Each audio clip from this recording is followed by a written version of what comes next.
بسم الله الرحمن الرحيم. தியாகசீல இப்னு உம்மு மக்தூம் ரலியல்லாஹு அன்ஹு. குர்ஆன் ஷரீஃபின் வரலாறுகளில் அல்லாஹ் கூறுகிற நன்மக்களில் நபித்தோழர் ஹஜ்ரத் அப்துல்லாஹ் இப்னு உம்மு மக்தூம் ரலியல்லாஹு அன்ஹு அவர்களும் ஒருவராவார்கள். இவர்கள் பார்வையற்ற ஒரு சஹாபி. மக்காவின் குறைஷ் குலத்தை சேர்ந்தவர்கள். நபி ஸல்லல்லாஹு அலைஹி வஸல்லம் அவர்களின் மூதாதையரில் லுஐ என்பவரின் வம்சத்தில் வந்தவர்கள். அன்னை கதீஜா ரலியல்லாஹு அன்ஹா அவர்களின் சிறிய தந்தையின் மகனும் ஆவார்கள். சஹாபாக்களில் உம்மு மக்தூம் என்று தாயாரின் பெயரோடு சேர்த்து அழைக்கப்படுபவர் இவர்கள் மட்டுமே. இவர்கள் ஆரம்ப கட்டத்திலேயே இஸ்லாத்தை ஏற்றுக்கொண்டவர்கள். இவர்களது அசல் பெயர் ஹசீன் என்பதாகும். நபி அவர்கள் அதனை மாற்றி அப்துல்லாஹ் என்று பெயர் வைத்தார்கள். மதீனாவிற்கு முதலில் ஹிஜ்ரத் செய்து சென்ற ஹஜ்ரத் முஸ்அப் இப்னு உமைர் ரலியல்லாஹு அன்ஹு அவர்களோடு இணைந்து ஆரம்பத்திலேயே ஹிஜ்ரத் செய்தவர்கள்.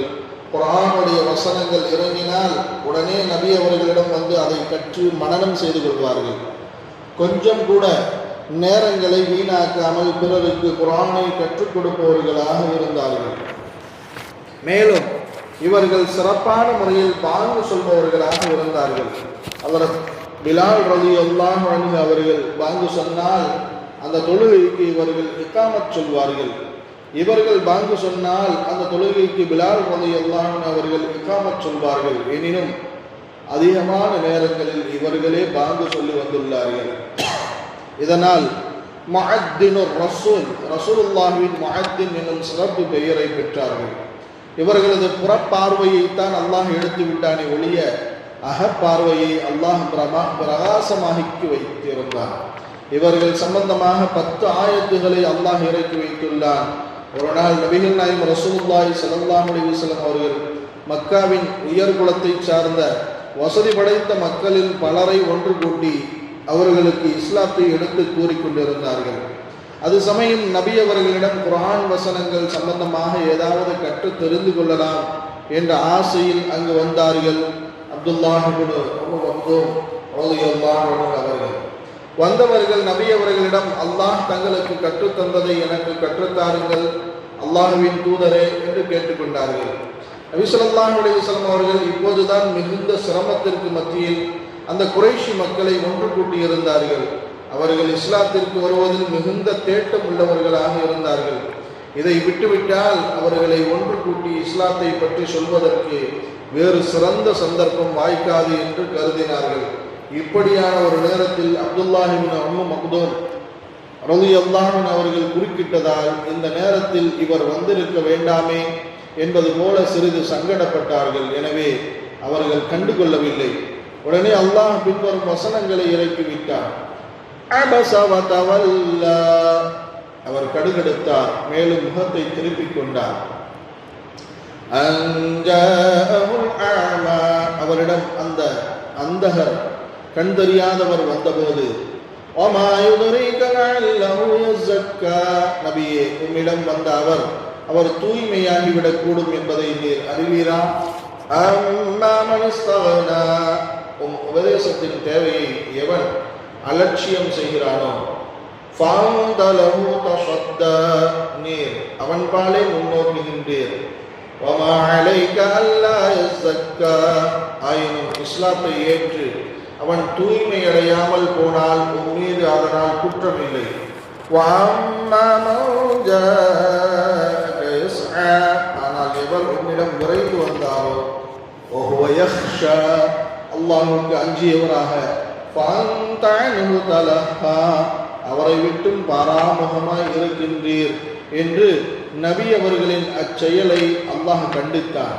இந்த வசனங்கள் இறங்கியதற்கு பிறகு நபி அவர்களின் சபைக்கு அப்துல்லாஹ் இப்னு உம்மு மக்தூம் ரலியல்லாஹு அன்ஹு அவர்கள் எப்பொழுது வருகை புரிந்தாலும் அவர்களை யார் விஷயத்தில் என்னுடைய ரப்பு என்னை கண்டித்தானோ அத்தகைய தோழரே வருக என்று மகிழ்ச்சியோடு வரவேற்பார்கள். அவர்கள் விஷயத்தில் மிகுந்த முக்கியத்துவம் அளிப்பார்கள். மேலும் அப்துல்லாஹ் இப்னு உம்மு மக்தூம் ரலியல்லாஹு அன்ஹு அவர்களின் தனித்தன்மைகளில் ஒன்று அவர்கள் சிறந்த மனன சக்தி உடையவராகவும் ஆலோசனைகள் கேட்பவர்களுக்கு தெளிவான ஆலோசனைகள் கூறுபவராகவும் இருந்தார்கள். மேலும் அவர்கள் நபி ஸல்லல்லாஹு அலைஹி வஸல்லம் அவர்கள் மீது மிகுந்த நேசம் கொண்டவர்களாக இருந்தார்கள். வானவர் ஜிப்ரீல் அலைஹிஸ்ஸலாத்து வஸ்ஸலாம் அவர்களிடமிருந்து நற்சோபனம் பெற்றவர்களாகவும் இருந்தார்கள். ஒரு முறை இவர்களிடம் ஜிப்ரீல் அலைஹிஸ்ஸலாத்து வஸ்ஸலாம் அவர்கள், உங்களுடைய பார்வை எப்போது பறிபோனது என்று கேட்டார்கள்.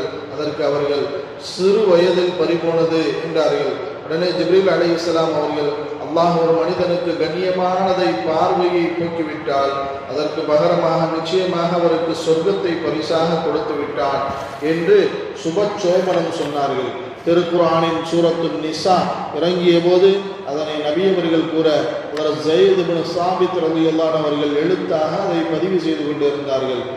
لا يستوي القاعدون من المؤمنين غير أولي الضرر والمجاهدون في سبيل الله بأموالهم وأنفسهم فضل الله المجاهدين بأموالهم وأنفسهم على القائدين درجة وكلا وعد الله الحسنى وفضل الله المجاهدين على القاعدين أجرا عظيما.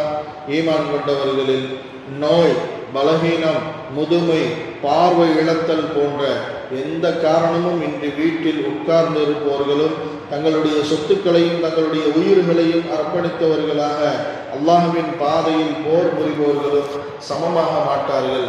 தங்களுடைய பொருட்களையும் தங்களுடைய உயிர்களையும் அர்ப்பணித்தவர்களாக அறப்போர் செய்வோரை உட்கார்ந்திருப்பவர்களை விட அந்தஸ்தில் அல்லாஹ் மேன்மையாக்கி வைத்துள்ளான். எனினும் ஒவ்வொருவருக்கும் அவர்களுடைய உறுதிப்பாட்டுக்கு தக்கபடி நன்மையை அல்லாஹ் வாக்களித்துள்ளான். ஆனால் அறப்போர் செய்வோருக்கு போருக்கு செல்லாது உட்கார்ந்திருப்போரை விட அல்லாஹ் மகத்தான நற்கூலியால் மேன்மையாக்கி உள்ளார் என்ற வசனத்தை அவர்கள் பதிவு செய்து கொண்டிருந்தார்கள். முதலில் இந்த வசனம் நோய், பலகீனம், முதுமை, பார்வை இழத்தல் போன்ற எந்த காரணமும் இன்று வீட்டில் உட்கார்ந்திருப்பவர்களும் என்ற வாசகம் இல்லாமல் இறங்கி இருந்தது. அப்போது அந்த அவையில் அப்துல்லாஹ் இப்னு உம்மு மக்தூம் ரலியல்லாஹு அன்ஹு அவர்களும் இருந்தார்கள். இந்த ஆயத்தின் பொருளை உணர்ந்த அவர்கள், யா ரசூலல்லாஹ், எங்களுக்கும் ஜிஹாது செய்து இது போன்ற நன்மையை அடைவதற்கு ஆசையாக இருக்கிறது. ஆனால் எங்களுக்கோ பார்வை இல்லையே, அதனால் இது போன்ற நன்மையை நாங்கள் அடைய முடியவில்லையே என்று வருத்தத்தோடு கூறினார்கள். இவர்களது வருத்தத்தை உணர்ந்த அல்லாஹ் உடனடியாக கைரு ஒலி பரரி என்ற வாசகத்தை மட்டும் அனுப்பி அந்த வசனத்தில் இணைத்தார். மேலும் நபிகள் நாயகம் ரசூலுல்லாஹி ஸல்லல்லாஹு அலைஹி வஸல்லம் அவர்கள் மதீனாவிலிருந்து வெளியூர்களுக்கு சென்றால் இவர்களைத்தான் மஸ்ஜிது நபவியில் தொழ வைக்க சொல்லிவிட்டு செல்வார்கள். பொதுவாகவே மார்க்க சட்ட விதிகளின்படி இமாமாக இருப்பதற்கு பார்வை தெரியாதவர்களை விட பார்வை தெரியக்கூடியவர்களையே முன்னிலைப்படுத்தப்படும். ஆனால் இவர்களின் தனிச்சிறப்பாக அல்லாஹ்விடம் இவர்கள் பெற்ற நெருக்கத்தின் சான்றாக இப்பொறுப்பை நபி அவர்கள் இவர்களிடம் கொடுப்பார்கள். இவ்வாறு இவர்களை நபி அவர்கள் 13 தடவைகள் தொழுகைக்கு பொறுப்பாளியாக ஆக்கியுள்ளார்கள். அதற்கு அப்துல்லாஹ் இப்னு உம்மு மக்தூம் ரலியல்லாஹு அன்ஹு அவர்கள் தாம் ஜிஹாதுக்கு சென்று ஷஹீதாக உயிர் நீக்க வேண்டும் என பேராவல் கொண்டிருந்தார்கள். கலீஃபா உமர் ரலியல்லாஹு அன்ஹு அவர்களின் ஆட்சி காலத்தில் ஹிஜ்ரி 14ஆம் ஆண்டில் காதிசியா என்ற யுத்தம் நடைபெற்றது. இன்னும் ஒரு பத்ர் போர் என்று சொல்லும் அளவிற்கு கடுமையான போர் இது. நானும் இந்த போரில் கலந்து கொள்கிறேன் என்று தனது ஆவலை ஹலீஃபாவிடம் இவர்கள் பதிவு செய்தார்கள். ஆனால் ஹலீஃபா உமர் ரலியல்லாஹு அன்ஹு அவர்களோ தங்களுக்கு பார்வை இல்லாத நிலையில் போரில் எவ்வாறு கலந்து கொள்ள இயலும், அது சிரமமான காரியமாயிற்றே என்று கூறி அனுமதி மறுத்தார்கள். ஆனாலும் இவர்களது பின்வாங்காத உறுதி நிலையையும் பிடிவாதத்தையும் கண்ட ஹலீஃபா அவர்கள் இறுதியில் இவர்களை போருக்கு அனுமதித்தார்கள். இக்கட்டான இந்நிலையிலும் நீங்கள் இந்த போரில் கலந்து கொண்டுதான் ஆக வேண்டுமா என்று மீண்டும் கலீஃபா அவர்கள் கேட்டபோது, நான் கலந்து கொண்டுதான் ஆக வேண்டும். போரில் 2 வரிசைகளுக்கு மத்தியில் என்னை நிறுத்தி வையுங்கள், கொடியை எனது கரங்களில் கொடுங்கள், நான் ஒரு குருடன் அல்லவா, எங்கே ஓடிவிடப் போகிறேன் என்றார்கள். இறுதியில் எதிரிகளோடு போரிட்டு தங்களின் ஆசைப்படியே அங்கு ஷஹீதானார்கள். இன்னா லில்லாஹி வ இன்னா இலைஹி ராஜிஊன். அவர்களது உடலில் மட்டும் 90க்கும் அதிகமான வெட்டுக்காயங்கள் ஏற்பட்டிருந்தன. தாம் அவ்விடத்திலிருந்து நகரக்கூடாது என்பதற்காக சிறிய குழியை தோண்டி அதில் தங்களது கால்களை நுழைத்து மண்ணால் புதைத்து கொண்டு நின்றார்கள் என்ற செய்தியும் வரலாற்றின் வைர வரிகளில் பதிவு செய்யப்படுகிறது. அல்லாஹ் ரசூலின் மீதான அளவு கடந்த அன்பை தவிர வேறு எதுவும் இவர்களை இவ்வாறு தியாகம் செய்வதற்கு தூண்டவில்லை. சில குறைபாடுகளை தங்களது வாழ்வில் அவர்கள் பெற்றிருந்தாலும் கூட அதனால் அவர்கள் தளர்ந்து விடவில்லை. அல்லாஹ்வின் மீதான நம்பிக்கையில் அது எவ்விதமான குறையையும் அவர்களுக்கு ஏற்படுத்தி விடவில்லை. அதை தங்களுக்கு சொர்க்கம் கிடைப்பதற்கு காரணமாகவும் ஆக்கி கொண்டார்கள். எல்லா விதமான அருள் வளங்களையும் நிறைவாக பெற்றுள்ள நாம் இந்த தீனுக்காக என்ன செய்துள்ளோம் என்பதை இந்நேரத்தில் சிந்தனையில் கொண்டு வர வேண்டும். அல்லாஹ் நம்மையும் இவர்களை போன்ற ஈமானிய உணர்வோடு வாழச் செய்வானாக. அவனுடைய மார்க்கத்திற்காக மகத்தான சேவைகளையும் தியாகங்களையும் செய்வதற்கு அருள்வாளிப்பானாக. வாஃபிரு தஅவானா அல்ஹம்துலில்லாஹி ரப்பில் ஆலமீன்.